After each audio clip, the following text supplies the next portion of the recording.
Daily news and analysis. We keep you informed and inspired. This is World Today. China's Xizang is shifting toward high-quality development as it marks the 75th anniversary of its peaceful liberation this year. Reports show China secures over 90% of global orders for very large crude carriers. And the Cuban president says U.S. indictment of Raul Castro is political maneuver with no legal basis. Welcome to World Today, a news program with a different perspective. I'm Anna in Beijing. To listen to this episode again or to catch up on previous episodes, you can download our podcast by searching World Today.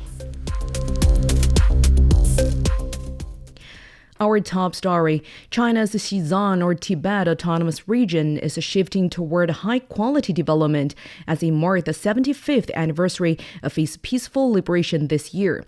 The region has set an economic growth target of about 7% after undergoing sweeping economic and social transformation over the past 7 decades. Authorities say major efforts this year will focus on infrastructure investment, further opening up and expanding the use of clean energy. For more on this, joining us on the line is Dr. Yao Shujie, Changkong Professor of Economics at Chongqing University. Professor, this year marked the 75th anniversary of the peaceful liberation of Xizang. If you had to pick 3 words to capture the biggest changes in the region over that time, what would they be?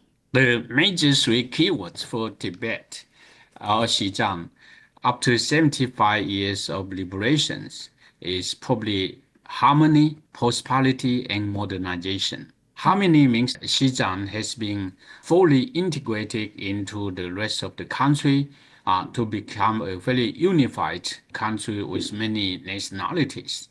Tibetans is one of the key nationality in the minority populations.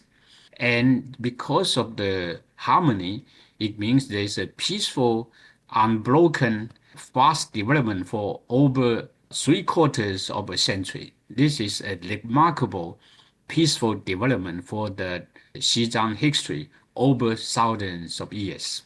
Prosperity, it means that Xizang have been transformed from a very primarily agricultural and animal husband, very backward society into a very modernized society.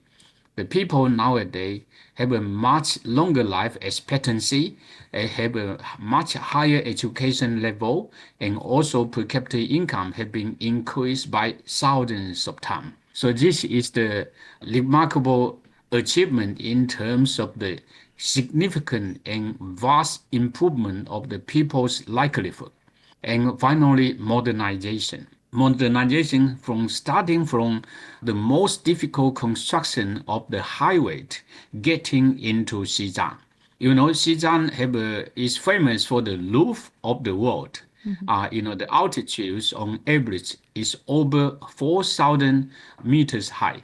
And it's very difficult to build up the motorway, highway, and even the airport. But Xizang have a 3-dimensional development in terms of motorway, railways, and the air. So this kind of connection is now getting into every single villages in terms of the highway system, which is over 12,000 kilometers long, covering the whole regions. And there are 3 railway getting into Xizang. One is the Qinghai Xizang, and the one is the modernized from Sichuan to Xizang was under construction. There's another railway from Xizang to Linzhi. And this is a very important artery of transportation. And there are 5 airports in Xizang to fly to different parts of the countries. This would uplift the very backward feudal system to a very modern, prosperous societies. It actually overcome the difficulty for thousands of years. Modernization is the 3rd keyword in my view. Then, given such a background, for this year, we see Xizang has set a GDP growth target of over 7%, well above the national average. Considering the plateau's unique natural and ecological constraints, what do you see as the main drivers behind this highland speed? Xizang, although, as I mentioned, is the roof of the world, and it has many physical constraints for economic and social development, especially the transportation and agricultural production and manufacturing. But after 75 years of consistent support from the central and regional government across the country, Xizang has been developed into a modern system, exploiting the comparative advantage of Xizang in terms of tourism, ecological system, and the generation of the new energy sector, solar power, wind power, and especially the hydroelectric power, as it is symbolized by the gigantic mega hydropower project, the so-called Yaxia, which means in the lower reaches of the Yalu-Zhangbujiang River. This is going to signify the major breakthrough in Xizang. When Xizang was liberated, in 1951, the per capita income was much lower than the national average. And nowadays, per capita income of the Xizang people is reaching above the national average. And the life expectancy rose from 35 years to over 72 years, which is more than double in 75 years. So this kind of remarkable change reflected that Xizang is very ambitious, and also the growth momentum is continuing. 7% is much higher than the 5% national target. And I think Xizang has the great potential, simply due to the natural advantage and also a relatively lower population density. So there is a very optimistic future in after the 75 years of liberation. Professor, you highlighted the Yaxia hydropower project. Xizang's government work report states that clean energy capacity will increase from 13 to 20 million kilowatt this year. What significance does this project hold for Xizang and overall China's national energy landscape? Xizang already have a significant advantage in terms of the new energy generation sector, especially in the already the existing hydropower station, solar power station, and the wind power stations. Of course, Yaxia is a new project. It was launched last year. It's going to be the largest, most difficult, and most sophisticated hydroelectric system in the world, and in China, of course. Now, it's going to generate electricity of something like 600 billion kilowatt hours per year when the project is completed in 2030, 15 years from today. And that would provide it will meet the demand of roughly 300 million people on an annual basis. Not only Xizang would be supplied with ample electricity, but much of the electricity will be provided to the rest of the country in eastern China and central China. It may also export to the neighborhood of the South Asian countries, such as Nepal. And this kind of project is going to save the environment something like 300 million tons of carbon dioxide emission, saving 120 million tons of coal for burning the energy to generate the equivalent amount of electricity. This project is going to transform Xizang in totality and transform the landscape of China's new energy sector to a certain extent. Then let's shift gear to opening up.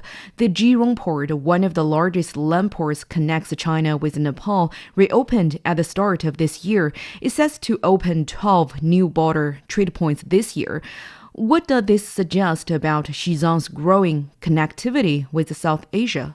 Yeah, Xizang is on the border of Nepal, India, and Pakistan, and there's lots of South Asian countries which are connected to to Xizang.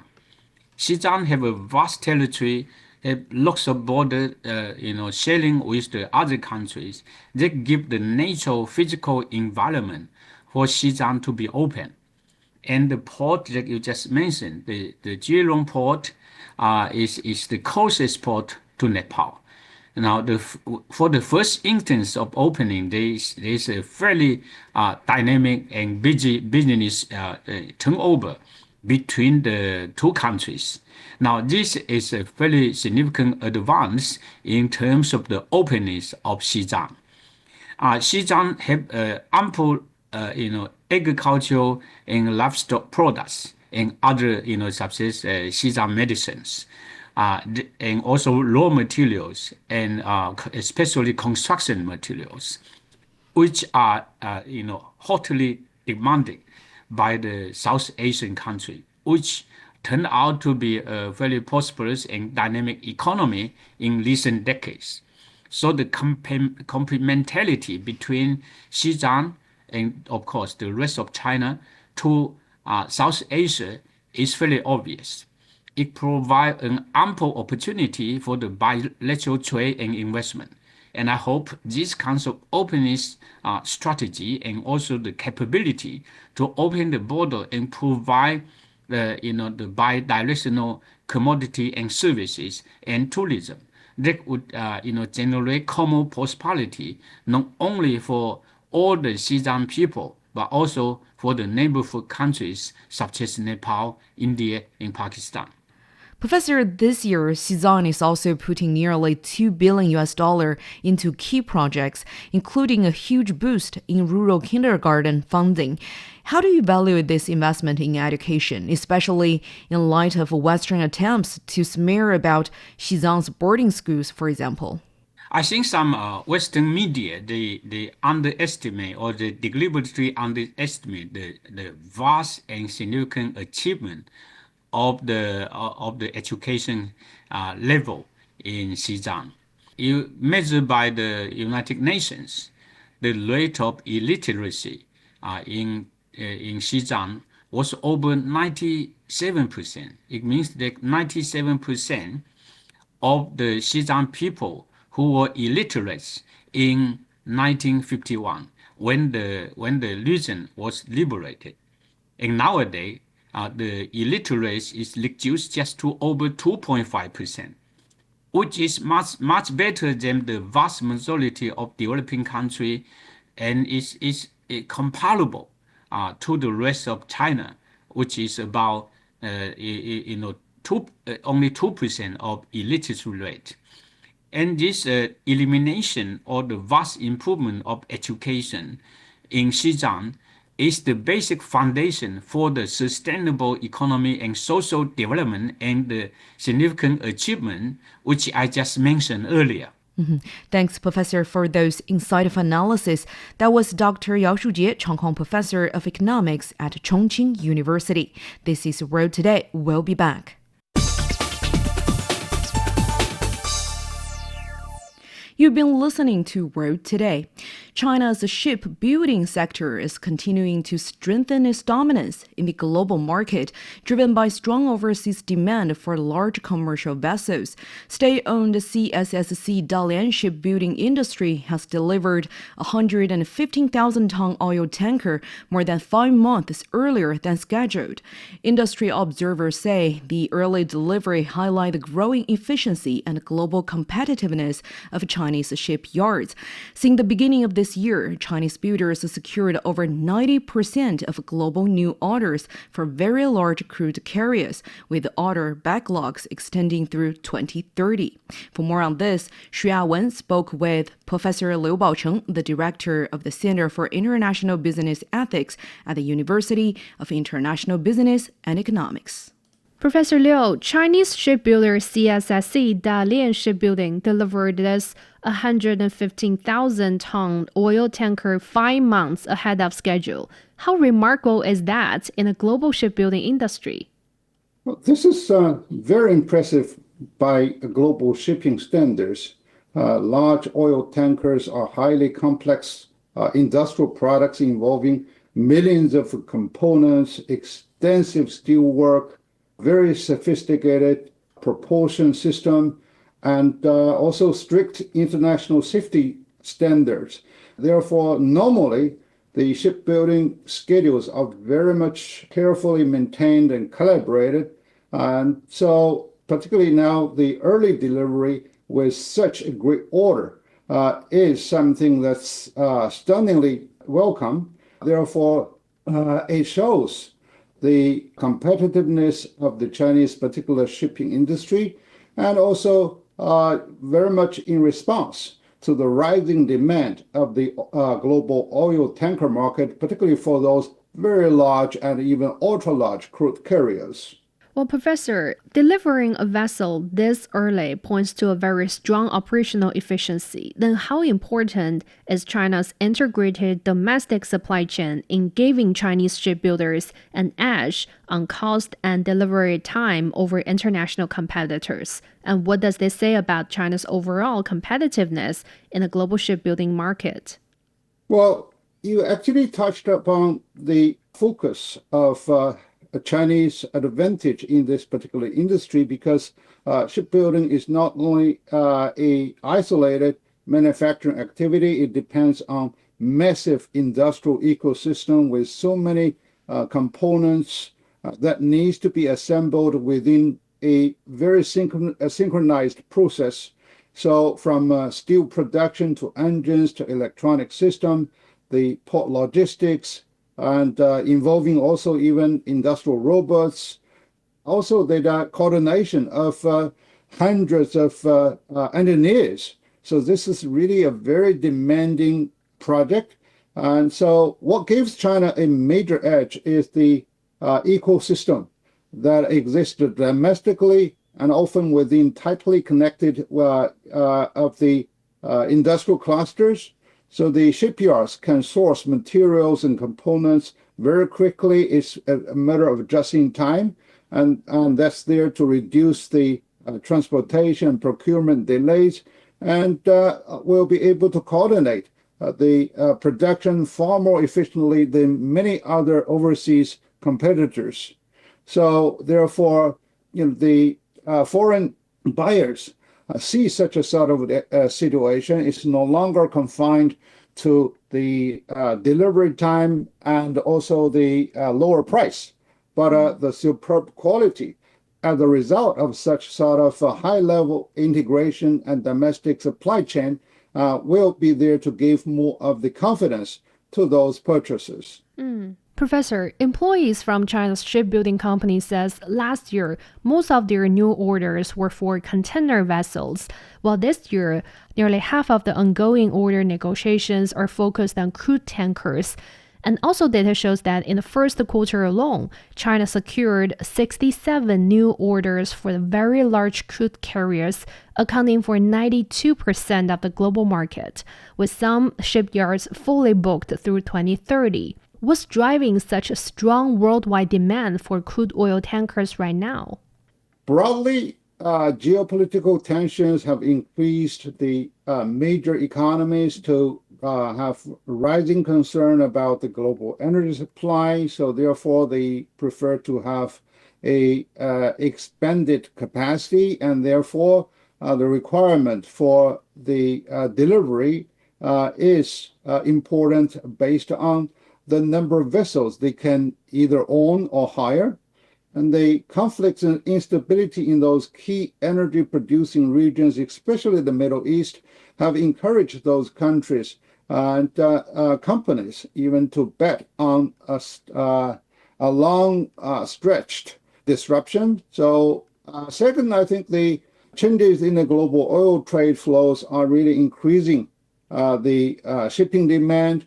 The reshaping of global energy market in recent years, particularly the crude oil, is traveling a longer distance and also expanding along the entire supply chain, because more of the, not only the energy consumption, but the downstream industry like petrochemicals are also requiring more of the oil that to be delivered in time and in good quality. So the oil remains the critical part of the global economy, despite of the campaign towards the renewable energy. And so there is a realistic demand for the shipyards to work together with those shipping carriers to earn joint profitability. So the freight rates for the large crude carriers have remained very attractive during this cycle. As you said, Professor, demand for crude tankers have surged amid geopolitical tensions, including the ongoing situation at the Strait of Hormuz. Looking ahead, how sustainable do you believe this boom in orders for very large crude carriers will be in the coming years? Well, next year, few years will be a near term.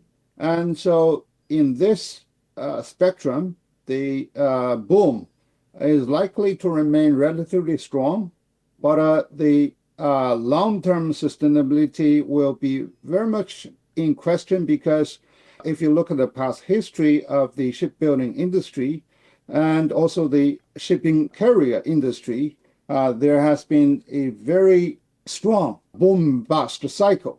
So in the short term, even to medium term, several supportive factors remain in place, with the geopolitical uncertainty, with the fragmented energy trade routes, and also the fleet renewal needs.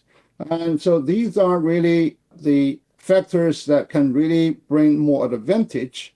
But over a longer term, if the renewable energy becomes occupy a bigger portion of the energy supply, and also if the speculative forces over the geopolitical tensions can ease, and then there could be a sort of decline. But more the competitiveness in the global shipbuilding industry would lie in how they can really address the carbon footprint, and also how they can really install more of the artificial intelligence into the entire operation. And one last question, Professor Liu. Chinese shipyards are now leading not only in order volume, but also in delivery speed and vessel technology. Then how are innovations in areas such as green shipping and smart shipbuilding strengthening China's position in the global tanker market? Well, these innovations are increasingly important because the future of the global shipping will be shipped not only by a matter of cost and also delivery time, but also by the decarbonization and digitization. So Chinese shipbuilders are investing heavily in the greener vessel technologies, including the LNG dual fuel system, the methanol-ready ships, energy shipping, hull design, and also intelligent onboard management systems. So these technologies will help to reduce the fuel consumption, lower emission, and also shape the image of corporate social responsibility. And now it also be there to be in more conformity with the Global Maritime Organization's call for zero carbon operation. But having said that, China still has a lot more potential to be unfolded, particularly in competition with the major competitors from South Korea, Japan, and some of the European shipbuilders, whether they are able to identify a certain niche and whether they are able to compete more on the new standard to be able to fund the new competitive edge. So that's something that the Chinese shipbuilders will have to take into strategic consideration. That was Professor Liu Baocheng, the director of the Center for International Business Ethics at the University of International Business and Economics, speaking with Xuan Wen. More to come. Cuban president says U.S. indictment of Raul Castro is political maneuver with no legal basis. Israeli Prime Minister Benjamin Netanyahu says Israel now controls roughly 60% of the Gaza Strip despite the ceasefire agreement. And Germany unveils its its high-tech agenda to enhance competitiveness. You are listening to Road Today. We'll be back after a short break.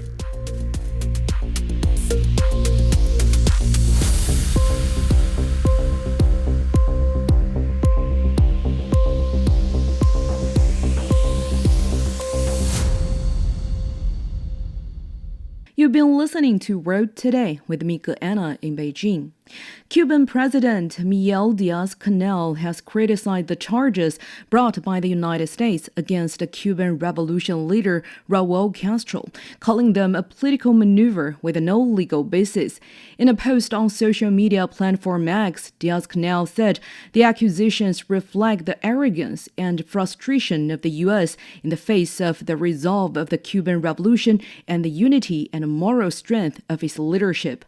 For this and more, let's bring in Jun American, research fellow at the Center for China and Globalization. Thanks for joining us, Jun. Thank you, Anna, for having me. Jun, Raul Castro has been hit with the charges in the United States, and Cuba calls it a lie-based political provocation. Can you walk us through what's really behind this case and why the Cuban government characterizes in this way?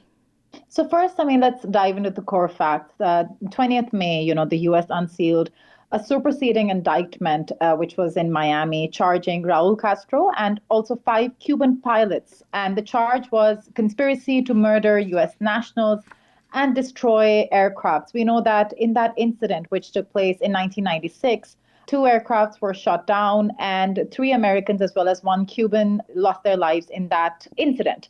Now, from the Cuban perspective, the aircrafts were provocative. They were not in international space. They were clearly provoking the Cuban side. And in any sense, if you look at the fact that this indictment is coming decades later against Raul, who is now 94 years old, right? The timing is uncanny. The timing is unfortunate. And it seems to be, from the Cuban perspective, really in line with the classic U.S. lawfare, which has constantly tried to delegitimize a revolutionary government that has defied Washington for about 67 years. So it is political provocation. It is, and we know that other incidents are also happening to sort of make a signal to the Cuban government that the U.S. somehow has the right or even the responsibility to act on this indictment. But the problem is that it's completely against international law to start with. And I think one of the reasons that needs to be looked into is that, the current Secretary of State, Marco Rubio, as well as the Cuban population in general in the United States, they are anti the Cuban government right now. So I think there are a lot of domestic factors for President Trump, especially when it comes to Florida, to win more votes and popularity that could be pushing him to this sort of stance towards Cuba at this point. Mm-hmm.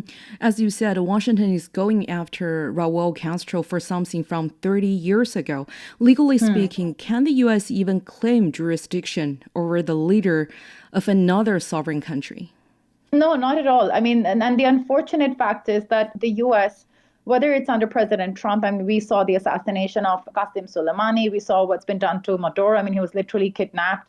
What has happened in Iran, and this is just happening for decades. Unfortunately, international law in no way allows such acts of aggression. And if you look at more specifically, Raul Castro acted in his official capacity as Cuba's defense minister at that time, and triggering head of state and functional immunity under customary international law, which aligns with the UN Charter Articles 2.4 and 2.7, such unilateral U.S. prosecution of another nation's leader for sovereign military acts completely violates the principles of sovereign equality and non-intervention.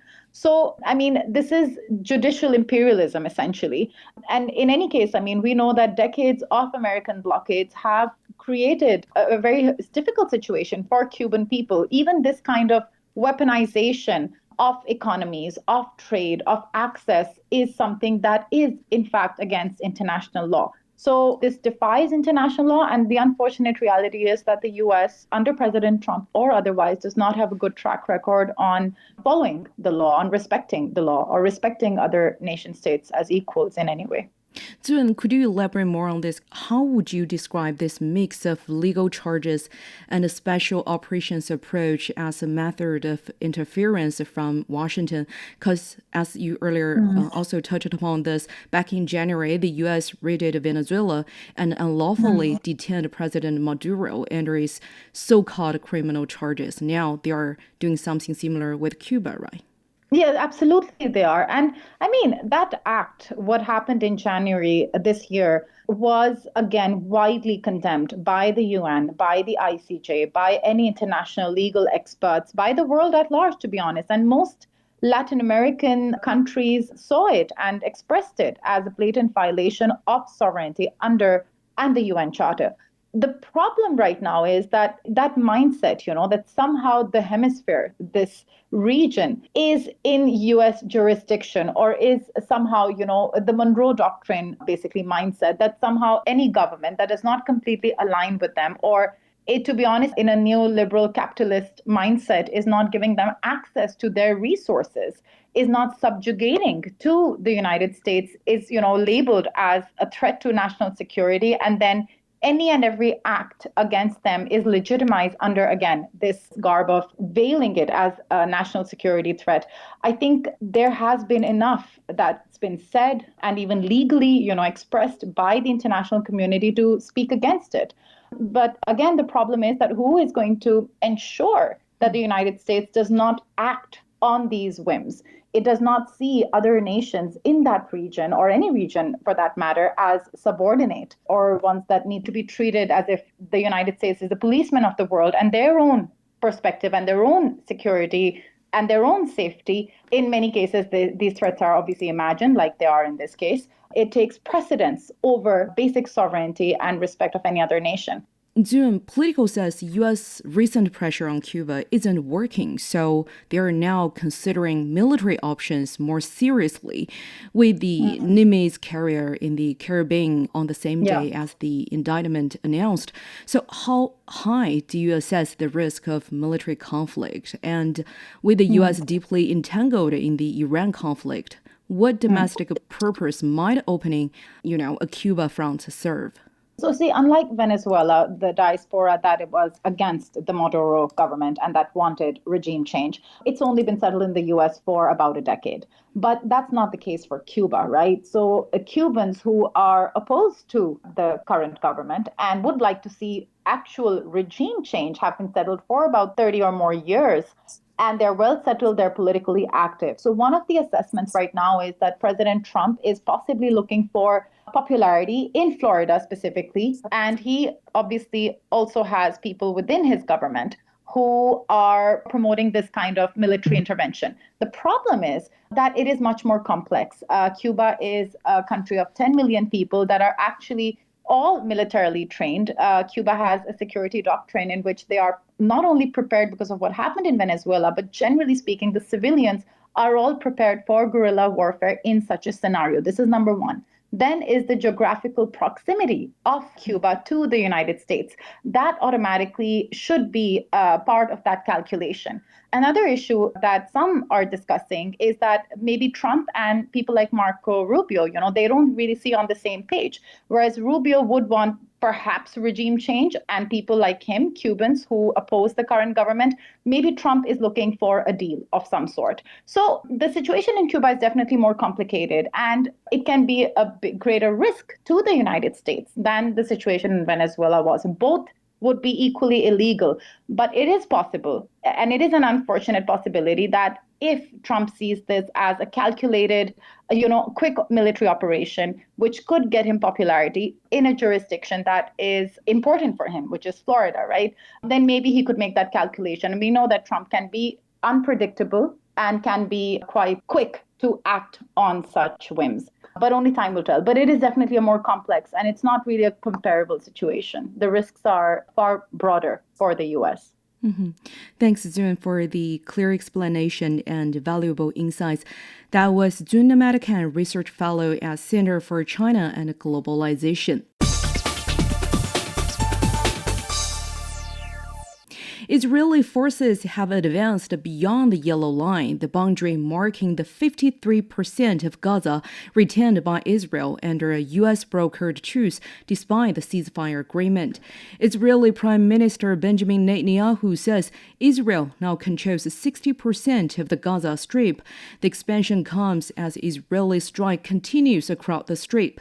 More than 850 Palestinians have been killed since the truce took effect, while negotiations on the second phase of the ceasefire remain stalled. The latest developments are further restraining movement, reducing living space for Palestinians, and complicating access for humanitarian aid deliveries. For more on this, let's have Dr. He Wenping, Middle East expert and senior research fellow at the Chinese Academy of Social Sciences. Thanks for joining us, Dr. He. Thanks for having me. Dr. He, Israeli Prime Minister Netanyahu says Israel now controls 60% of Gaza despite the ongoing ceasefire. How do you assess Israel's recent actions and their actual objectives? Well, it's quite surprising to hear even Prime Minister Netanyahu himself make this publicly, saying they have been controlled 60% of Gaza, because this is totally go beyond and also break this ceasefire, this agreement. Because according to that agreement, Israel side cannot continue expanding their occupation in Gaza Strip. They have to leave those space for Palestinian people in Gaza to stay and then to survive, and then at least they should have space. But now they are squeezing all those space for Palestinian people living in Gaza. Also make this very fragile, this ceasefire agreement hardly to survive, not mention continue to moving to the second phase. Building on that, the second stage of the ceasefire, including mainly Israeli pullback and Gaza rebuilding, this hasn't even started. What do you see as the main reasons for this deadlock?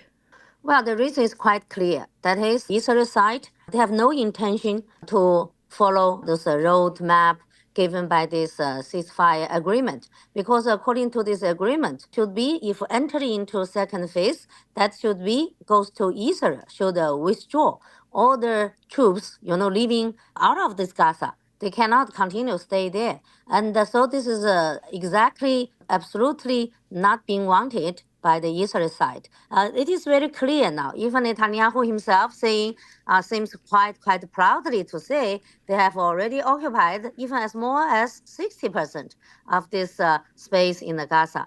You see, this means they don't want to leave. They don't want to enter into so-called second phase. They just want to continue, stay there, control the Gaza in the name of destroy all those Hamas and even expanding the occupation and continue to narrow the space for Palestinian people, eventually want to chase out all the Palestinian people out from this Gaza Strip. This has been discussed before, even by Netanyahu and Donald Trump before. They have been thinking about their plan, for example, to ask like Sudan or like even Somalia to host all the Palestinian people in Gaza, saying, okay, let's arrange this kind of transfer, bring all the people living out of this Gaza Strip, and even saying this is the time to develop like a tourist site, attraction place, like a real estimate, this a plan for development. Actually, this is the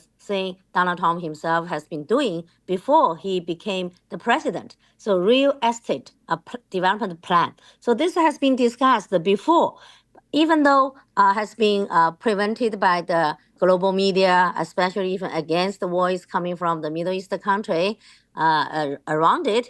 I don't think Netanyahu now completely dropped this idea.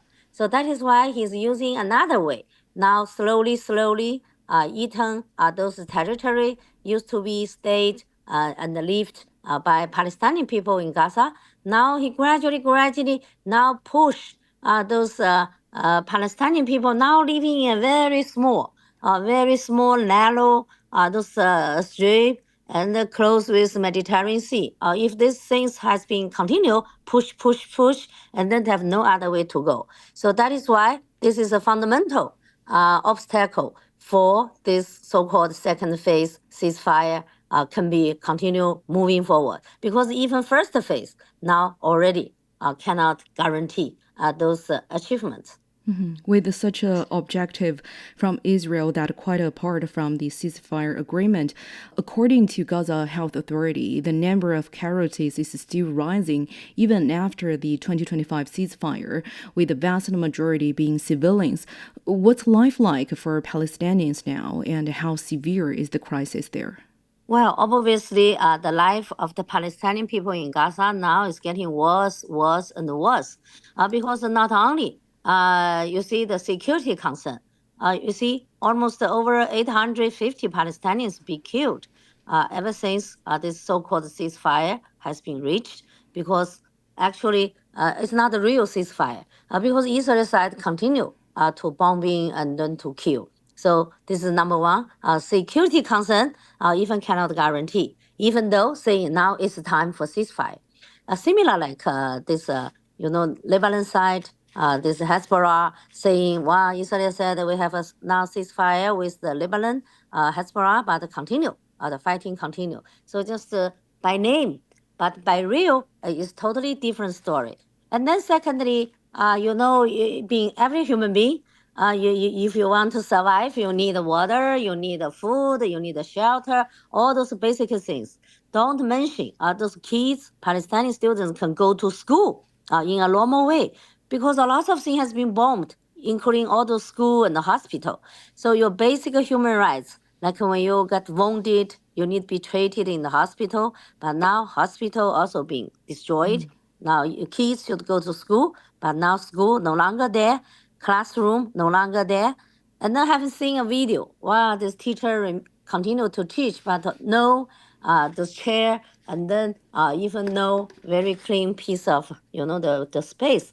The students just kneel down there, using everything they can find, trying to continue to learn some knowledge. This is a very miserable thing. And then food, water, all this now is quite a miserable life for Palestinian people. Dr. He, earlier you mentioned the United States served as a mediator for the October 2025 ceasefire, while Washington claims it will endeavor to start the second phase in Gaza as soon as possible. Can you really focus on Gaza while, still entangled in the Iran crisis? How do you evaluate the U.S. role under the current situation? Well, from my observation, I think now White House really has no energy and no time and even no interest to focus the issue happening in Gaza, and also all those agreement, how to push to the second phase. Now all the focus is on Iran war ever since February 28. Ever since the first day, the Israel and the United States together to bomb Iran. Now the Iran issue, of course, becoming the global attention. Also, this is highly relates with Donald Trump, his own political career, because with this midterm election approaching, and then also relates with his MAGA movement, the supporting rate to himself, because his supporting rate has been dropping even to the record low, only 32%, I think the recent the survey. So this is a quite a dangerous early warning for himself and also for his Republican or his administration. So that is why Donald Trump, of course, has no other, this energy, those even interesting to take care, to think about how to resolve this Gaza issue. And including the Netanyahu. Now he also team up with White House, now trying to resolve the Iran so-called this nuclear issue completely, before they even want to do regime change. But actually, even though you killed the supreme leader, the old Khamenei, but now the young Khamenei are even getting tougher, those policy towards Israel and also towards United States. That's why this Iran issue now come up with a new one. This close the Strait of Hormuz, even influence global economy. So all of this make this Donald Trump also feel headache. So he has no this kind of energy or interesting to continue to push this ceasefire about the Gaza issue forward. Even not mention Gaza, even the Russia-Ukraine, this conflict also being marginalized. Before Donald Trump said now he will do some mediator this job for resolving this Russia and the Ukraine conflict, but later on also has been suspended because all the folks now is on Iran on this war. Even now, continue. There is no solution yet for those, confrontation between United States, Israel, and also Iran. Thanks, Dr. He Wenping, Middle East expert and a senior research fellow at the Chinese Academy of Social Sciences. Germany has unveiled detailed roadmaps for its high-tech agenda to boost competitiveness and technological sovereignty. The plan focuses on 6 priority sectors, including artificial intelligence, quantum technology, and biotechnology. Germany will also carry out projects in major strategic research fields such as aerospace and security. It also targets having AI-related activities account for 10% of the country's economic output by 2030. For more on this, Lan Qingxuan spoke with Mohammed Ali Nasir, a professor of economics at University of Leeds. So, Professor Nasir, why does Germany's new high-tech agenda put strong emphasis on technological sovereignty? In which areas is Germany most concerned about external dependence? German economy has been struggling for the last few years and economically, and there's been lack of investment. And now, while the other countries are making significant progress in terms of technology, in terms of AI, Germany has left behind to some extent, and now they see it like they got to catch up. So therefore, now it's, I think, less a matter of technological sovereignty, but more a matter of economic growth in German context. So therefore, the German Chancellor Friedrich Merz has also said that Europe and Germany, their technological and economic future should not only be defined by other country, and by other countries he meant US and China, which are the 2 countries at the moment leading the high-tech and AI agendas. So therefore, the Germany, I think they feel the need to invest more in AI and high-tech, not only for technological sovereignty, but to support their economy and economic growth. And the main areas, I think they are more concerns are therefore the high-tech, AI, and quantum computing. Germany aims for AI-related activities to account for 10% of its economic output by 2030. So what does this goal signify? Well, goal signifies on the one hand the urgency of the matter that they feel that they have left behind, and actually they are behind US and China in this AI front. So there's an element of urgency, and there's also, I think, an ambitions. Of course, 10% of the GDP, and the GDP is about 4.5 trillion euros. So that means you're talking about in excess of 400 billion euros every year in your economy. They are generated through AI, which is, I think, a very ambitious target. And what they are putting in or investing is about just over 5 billion euros for this purpose, to increase the productivity of their AI sector and increase the industrial competitiveness specifically in the AI sector. And then they are trying to quadruple their AI processing capacity by 400% by 2030. I think these targets are quite ambitious. It does signifies that there is a need if they want to catch up with China, if they want to catch up with the US, then they need to do and need to hit these targets. But as they are doing it and the amount of investments they are making, my hopes are not very high, to be honest, that they will get there in just, who are in 2026 now. So just 4-year time where they're able to do that. I mean, I wish them good luck, but I think the amount of investment needed is a lot more than what they are committing But there is no doubt that it signifies the importance in context of the German economy that they need to do more and they need to make progress on the AI and high-tech fronts. The roadmap proposes reducing bureaucratic hurdles and supporting startups. So, what are the biggest obstacles facing German tech startups today? Yes, I mean, one of the hurdles in Germany has been the excessive bureaucracy, paperwork, and the regulatory hurdles. So I think they need to overcome that. That is the one thing. The second thing is the legacy. Germany, as I said before, has not been investing a lot in its economy, in its infrastructure. All sort of areas has been lacking in the last few years. It didn't invest over the years when it has opportunity and when it was very much needed to invest. At that time, China, US, they've been investing in these areas, specifically AI and high-tech areas. Now they are lagging behind as a fact. So they need to catch up, and that itself is a hurdle and a problem.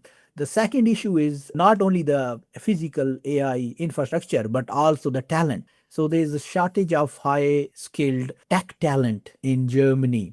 If they want to be at par with China and the US, then they do lack high skilled tech talent. However, if we look at China, if we look at US, they've been investing in upskilling of their labor force and having the high skilled workers. So that is also a big hurdle in Germany. And there's also, to some extent, there's a culture of risk aversion among the German enterprises, which also need to be changed. And I think that is a hurdle when it comes to tech startups, and that hurdle could be overcome by the government intervention. And again, in case of China, the government being very supportive to the tech industry and also to AI sector. However, in the case of China, we didn't see that support in the past, and that is now also a hurdle. Amid Europe's growing focus on de-risking and tighter technology restrictions on China, how much room is still left for meaningful China and Germany technological cooperation? There's a lot of room, and all the priority areas which have been identified in this new agenda which been put out, including AI, quantum technologies, microelectronics, biotechnology, and fusion, are climate change and energy generation. Now that has been a big problem for German economy. In all these areas, there is room to cooperate with China. But I think that mentality of de-risking or decoupling, it started with decoupling, then they say, well, they can't do, that's not a good thing to do. Then they change it to de-risking. I think that's not very helpful. The best thing is to cooperate with China, work together, learn from each other, take advantage of the Chinese development, let the Chinese investment come to Germany, and similarly invest in the Chinese AI ecosystem. So cooperation is very much needed. So I think we'll have to put that ideology and ideas of de-risking and decoupling behind. If Germany and other countries, they want to move forward, they will have to really work together with all the countries, including China. Europe has often criticized China for using industrial policy and state support to strengthen strategic sectors. So, is Germany now, in effect, adopting a similar approach through subsidies and targeted support for its own industries? The industrial policy has been a taboo. It's been a bad word, which, I mean, it isn't really. And Germany and the EU, I mean, EU itself has a common industrial policy and trade policy, and they have a lot of protectionist measures which they have taken over the years. So when they do it, it's fine. When the other countries do it, it's protectionism, it's industrial policy, and it's a bad thing. So yeah, that is that. And if they want to do it, okay, well, that is fine. But don't blame other countries. If another country support their tech sector, their industry, their research and innovation, the government supports that, then there's nothing bad about that. So if China and US, India, whichever country, you name it, if they support their industry or their high-tech sector, which brings innovation, which is good for the whole world. Okay, if there's any innovation or new breakthrough, the whole world benefits from that. So they should not think that way. So if they are using this policy or they have a new agenda to support their industry, okay, that's good. But the best thing would be to work with other countries, learn with them, exchange knowledge with them. And as I said, the China has made significant progress. So I think it is better to keep the politics out of it and work with China and other countries.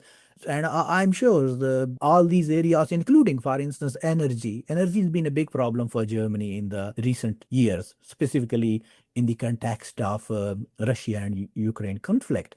And China can, of course, help them in this area. China has made a lot of progress in the clean energy, and that is only possible through cooperation. That was Mohammed Ali Nasir, professor of economics at the University of Leeds, talking with my colleague Lan Qingxuan on Germany's newly reviewed high-tech agenda.